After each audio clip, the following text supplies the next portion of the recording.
దాంతోపాటు 25 మంది దివ్యాంగుల కోసం ఒక మార్క్ లిస్టు ఆ ప్రొఫార్మా మొత్తం మార్చి ఒక జీవో కూడా ఇష్యూ చేసి 25 మంది కోసం కూడా ప్రభుత్వం దిగొస్తుంది అవసరమైతే.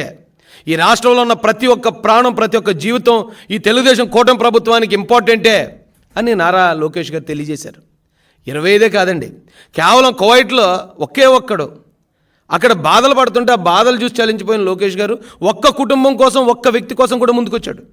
అంటే ఒక్క వ్యక్తి ప్రాణం, ఒక్క వ్యక్తి జీవితం కూడా ఈ ప్రభుత్వానికి ఎంత ముఖ్యమో తెలియజేస్తున్నారు. ఎంత గొప్ప పరిపాలన జరుగుతూ ఉంటే హత్యలు జరిగిపోతున్నాయి, అత్యాచారాలు జరిగిపోతున్నాయి. దీనికి తెలుగుదేశం ప్రభుత్వం కారణం అని సిగ్గు ఎగ్గు లేకుండా ప్రచారం చేస్తున్నారండి. అయితే నాకు అర్థం కాని విషయం ఏంటంటే ఎన్సీఆర్బీ రిపోర్ట్ ప్రకారం ప్రతి గంటకి 3 హత్యలు జరుగుతున్నాయి భారతదేశంలో.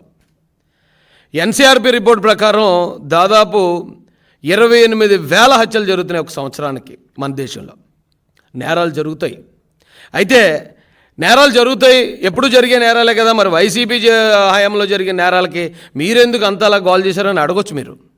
వైసీపీ హయాంలో జరిగిన నేరాలు వేరు, మామూలుగా ఈ దేశంలో జరిగే నేరాలు వేరు. నేరాలు ఎప్పుడు జరుగుతాయండి? పాత కక్షల వల్ల, లేకపోతే ఒకరి మీద అంటే ఒకరు పడని ద్వేషం వల్ల, లేదా మహిళల వల్ల, భూముల వల్ల. ఇలాంటి నేరాలు ఎక్కడ జరుగుతాయి? దేశంలో ఎక్కడైనా జరుగుతాయి. అందుకే కదా అలాంటి నేరాలు జరుగుతాయనే రాజ్యాంగంలో మనం పోలీస్ వ్యవస్థ, కోర్టులు, జైళ్ళు ఇవన్నీ ఏర్పాటు చేసింది నేరాలు జరుగుతాయనండి. అయితే వైసీపీ హయాంలో జరిగిన నేరాలు ఏంటంటే, మనం ఏదైతే రక్షణ వ్యవస్థలుగా ఏర్పాటు చేసుకున్న ఈ పోలీస్ కానీ, లాయర్లు, ప్రజాప్రతినిధులు ఉన్నారో వాళ్ళు నేరాలకు పాల్పడ్డారు. కంచే చేను మేసిందండి వైసీపీగా ప్రభుత్వ హయాంలో.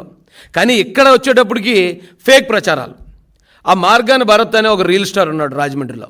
ఆడి జీబును ఆడే అంటుపెట్టుకుంటాడు, ఆడే తగలబెట్టుకుంటాడు. అది వైసీపీ టీడీపీ తగలబెట్టిందని మా మీద వేస్తాడు.